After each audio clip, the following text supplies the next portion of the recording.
What's up guys, my name is Stoody and I'd like to welcome you all back to another video. In today's video I'm going to be doing my match review for round 3 of the 2023 AFL season, the Richmond versus Collingwood game. Now yes, I'm not in jail, that was an April Fool's Day joke, so yeah, I wonder how many of you I fooled. But anyway, I also have a sexy new chair now, so which is nice. So if you follow me on TikTok or on Instagram, you would know because you would have seen the sexy new chair already. Links to both of those are in the description. On to last night's game. Now hopefully you guys are getting this on Saturday night. We'll see if I have time to edit and upload this, but anyway, I am currently watching GS versus Carlton. But last night it was a 14-point loss, so we lose 8-15 63 to 7-7 49. Now in the first half we didn't play that well, right? Collingwood, they clearly were the better team, especially in the first half. However, they did waste quite a few opportunities which kept us in the game. Collingwood were getting more inside 50s and everything like that. It just wasn't a Richmond game, it was a Collingwood game. And that's always going to be an issue when we're not able to get the game on our terms. Yes, we had quite a lot out. We had Hopper out, we had Dusty out, we had Jaden Short out, we had Broad out, we had Tarrant out, and we had Gibcus out, which obviously is going to affect us. So we were quite depleted in the back line and a bit in the midfield as well. So that definitely affected us. We weren't able to win as many clearances, weren't able to win as many contested possessions, and Collingwood just had the ball in their forward half a lot more. Not only that, I think we played a bit too tall. I don't think Samson Ryan should have been playing, mainly because it was wet with a footy and it just slows down tool players. They really struggle in the wet usually. So I don't think Samson Ryan should have been playing, even though he did have a good second game last week. Remember, his first game was in the wet. You know, a big guy playing in the wet never helps. We did end up subbing Ryan off at halftime, which I was thinking to myself at halftime, we've got to sub off Ryan, bring on Cumberland. We need some more speed. We're too slow and tall at the moment. And Richmond did do that. And Cumberland came on, made an immediate impact. And we got right back into it. We got within 3 points with the first 3 goals of the third quarter. And I'm like, here we go. It's on right now. But unfortunately, Collingwood were able to get the momentum back. And were able to kick away and went on to win by 14 points.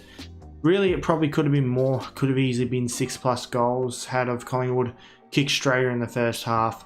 But bad kicking is bad football. And when you allow 23 scoring opportunities and you only get 14 yourself, then you're going to lose more times than not, that's for certain. And not only that, Tom Lynch missed a couple of really gettable goals in a row, which really pissed me off.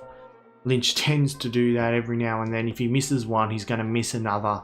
Yeah, Lynch had a bit of a horror night. But anyway, we'll go have a look at the stats. And yeah, Collingwood do dominate the stats. They had a lot more disposals than us, 400 to 356. So we just couldn't get the ball in our hands. Collingwood dominated inside 50s, 59 to 40, which is just simply not good enough for us, considering we tend to win our games by getting the ball inside our 50 more than the opposition.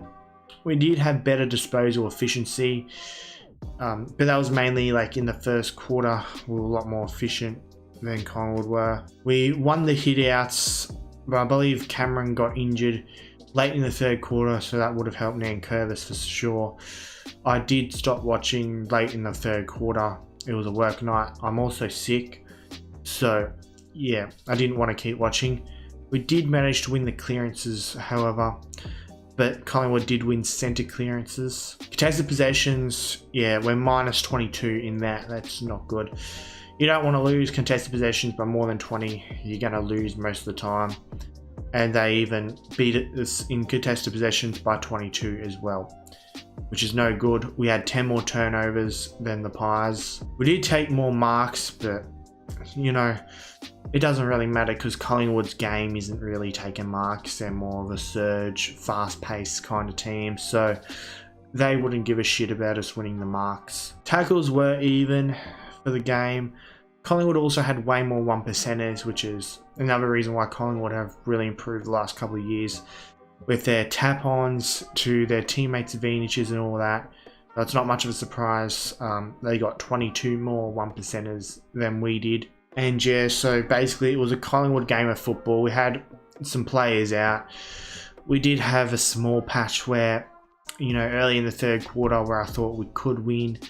But other than that, you know, Collingwood were definitely on top. Now it is only round 3, first loss of the season. You know, it's a long season ahead. I still think that we are trying to, you know, get our shit together. Where Collingwood obviously are absolutely red hot at the moment.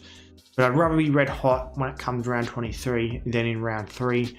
I don't mind if it takes us 8 or so more weeks before we start really clicking, as long as we're able to do enough to get ourselves in a good position on the ladder to be able to have a good run in finals. I don't think we've seen the best Richmond team yet, but I think Collingwood are basically at their best at the moment. You don't want to peak too early, as you guys might remember in 2018, we definitely peaked too early. So now I'm going to go through our team stats here. So looking at the goal kickers here, obviously we only kicked 1 goal up until half time, and if you don't score, you're just not going to fucking win.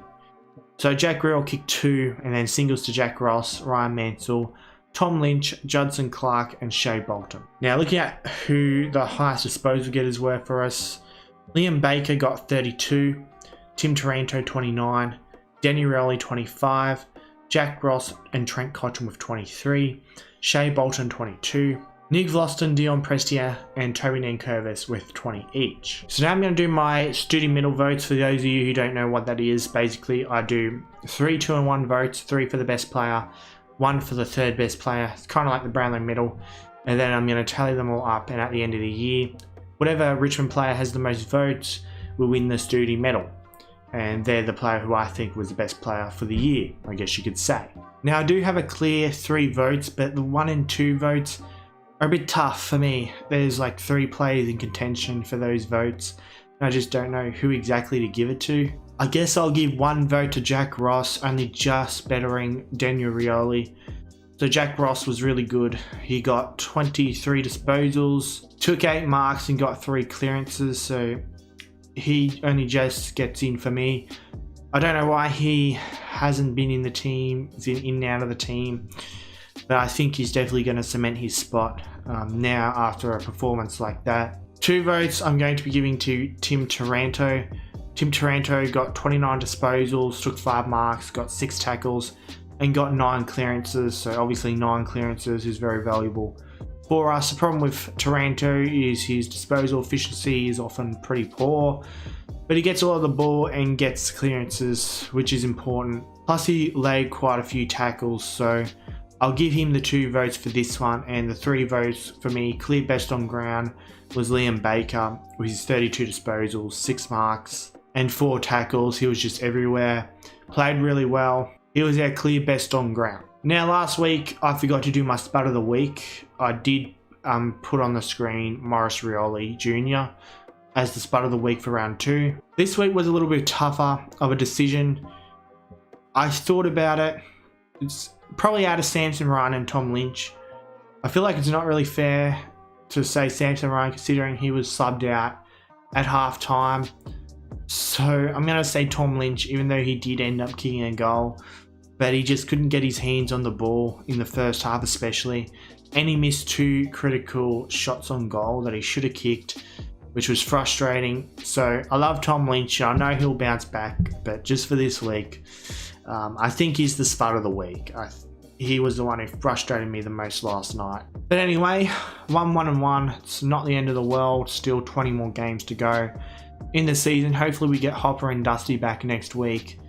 And against the Dogs, I'd be backing us to beat the Dogs, I think. I'd rather play against a 1-2 Dogs than an 0-3 Dogs, so I was actually quite glad that the Dogs did go on to beat the Lions, because they won't be as desperate to beat us. So cheers for watching, and I'll see you all in the next video. Social media links and all that in the description. See you later.